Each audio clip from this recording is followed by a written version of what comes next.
உடலிலே நோய், உள்ளத்திலே குழப்பம், வாழ்க்கையிலே சிக்கல். இந்த மூணு தான் இருக்காது அடையாளம். இப்போ நம்ம மனுஷனா பிறந்திருக்கோம், எத்தனை பேர் சந்தோஷப்பட்டிருக்கோன்னு தெரியாது. இதுல நாம ஆனா பிறக்கணும் யாருக்கா கேட்டோமா?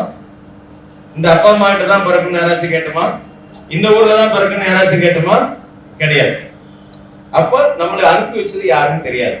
வினைப்பதிவு. இந்த ஆத்மா எவ்வளவு வினைப்பதிவு எடுத்ததோ அந்த வினைப்பதிவுக்கு ஏற்பதான் அந்த மனித வாழ்க்கை கிடைச்சிருக்கு.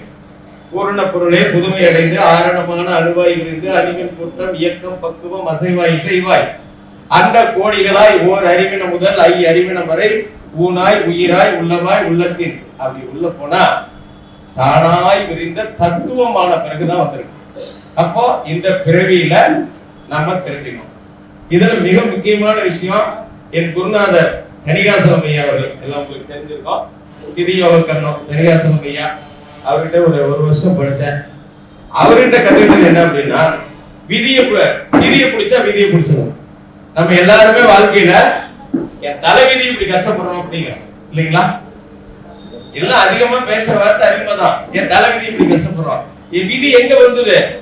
திதியை கண்டுபிடிச்சா வரும். காலையில ஒரு ஐயா பேசும்போது சொன்னாரு, 4 தலைமுறைக்கு முன்னாலேய இருந்த திதிக்கும் இந்த குழந்தையோட திதிக்கும் சம்பந்தம் இருக்கு அப்படின்னு. அந்த திதியை பிடிச்சிட்டோம் அப்படின்னு சொன்னா மேக்சிமம் அந்த திதியில எத்தனை வீடு வந்து திதி சூன்யம் ஆயிருக்கு. அதுல மேக்சிமம் பாத்தீங்கன்னா துலாமும் சுக்கிரனும் சனியும் திதி சூன்யம் ஆயிருக்கா. அவங்களுக்கு ரெண்டும் பாதிச்சிடும். தொழில் பாதிச்சிடும், குடும்பம் பாதிச்சிடும், வாழ்க்கை கெட்டு போகும். வாழ்க்கையில மேல வர முடியாது. இப்ப அமாவாசைக்கு திதி பார்க்க வேண்டாம், பௌர்ணமிக்கு பார்க்க வேண்டாம். அதுல இருந்து 14 திதி வரும். பிரதமை திதி. பிரதமை திதியில பிறந்தவங்களுக்கு வாழ்க்கையில அப்பா இருக்கிற வரைக்கும் அவரு ஜெயிக்க முடியாது. அப்ப அப்பாவை கொண்டு போடலாமா? யோசிக்கிறேன், நிறைய யோசிக்கிறாங்க. அப்ப அதுக்கு ஒரே வழி, என்ன தீர்வு? ஒரே தீர்வு, அப்பா விட்டு கொஞ்சம் தள்ளி இருக்கும். அவ்வளவுதான், அவ்வளவுதான் விஷயம். இப்ப அந்த ஒவ்வொரு திதியும் அந்த 14 திதியை கண்டுபிடிச்சு அதுல எந்தெந்த வீடுகள் திதி சூன்யமாயிருக்கு, இந்த திதி சூன்யத்தை ரிலீஸ் பண்ண முடியுமா? ரிலீஸ் பண்ணணும். ஏன்னா இப்ப நடக்கக்கூடிய திசை அதுல மாட்டிருந்தா திசை நமக்கு உதவி செய்யாது. இப்ப நடக்கக்கூடிய புத்தி திதி சூன்யத்தில் இருந்தா வேலை செய்யாது. இதை கண்டுபிடிச்சு நாம முதல்ல புடிச்சிட்டோம் அப்படின்னு சொன்னா அந்த ஜாதகரை எந்த கஷ்டத்துல இருந்தாலும் 70% மீட்டு விடலாம் என்று என் குருநாதர் சொல்வாங்க.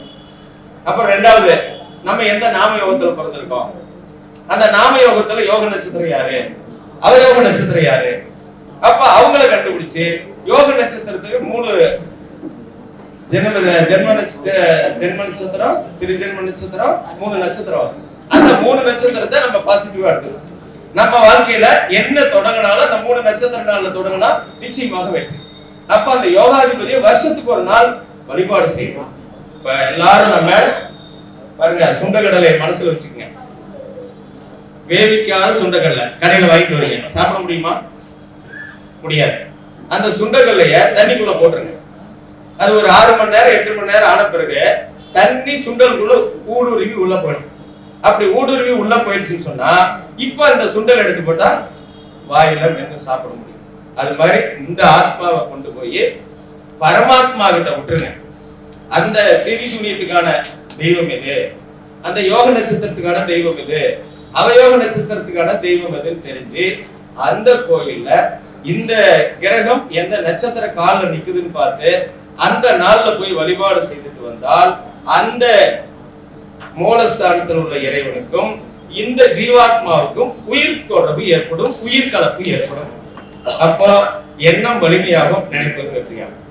அதுக்கப்புறம் பாத்தீங்கன்னா உங்களுடைய கர்ணநாதன், அவர் தான் நமக்கு உயிர் கொடுக்குறார். அவயோகி 10 எதிரி மாதிரி, கர்ணநாதன் 10 அம்மா மாதிரி. இந்த கர்ணநாதனை கண்டுபிடிச்சு கர்ணநாதனை ஆக்டிவேட் பண்ணுது.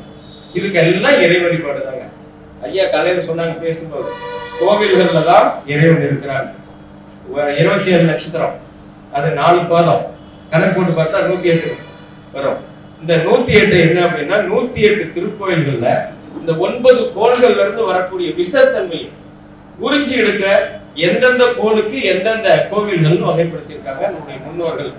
அந்த கோவில்களை கண்டுபிடிச்சு சொல்லக்கூடிய ஆற்றல் நம்மளுடைய ஜோதிடர்களுக்கு மட்டும்தான் இருக்கிறது. இதை ஜோதிடர்கள் புரிந்து கொள்ளும். உலகத்துல இறைவன் எல்லார் மூலமாகவும் ஏதோ ஒன்றை செய்து கொண்டிருக்கின்றார். ஆனா 4 பேர் மூலமா தான் மிக நல்ல செயல்களை செய்கிறார். அது ஒன்று பெற்றோர்கள், 2வது அவருக்கு அறிவை கொடுக்கக்கூடிய ஆசிரியர்கள், 3வது உடலிலே நோய் வந்தால் போக்கக்கூடிய மருத்துவர்கள், 4வது வாழ்க்கையிலே சிக்கல் வந்துவிட்டால் சிக்கலில் இருந்து முடிச்சை அவிழ்த்து விட்டு காப்பாற்றக்கூடியவர்கள் ஜோதிடர்கள். ஜோதிடர்கள் மூலமாக இறைவன் வெளிப்பட்டு பேசுகிறார். அப்ப இங்க இருக்கிற அத்தனை பேருக்குள்ளும் இறைவனுடைய பரிபூர்ண சக்தி இருக்கிறது. ஐயா சொன்ன மாதிரி நான் கத்துக்கிட்டதெல்லாம் கொஞ்சம் தான், சரிங்களா? அதை எல்லோரும் முழுமையாக இந்த மாதிரி உங்களை பயன்படுத்தி கற்றுக்கொண்டு நம்ம கண்ணு முன்னால கஷ்டப்படுறவங்களை மீட்டு வெளியே கொண்டு வரும்.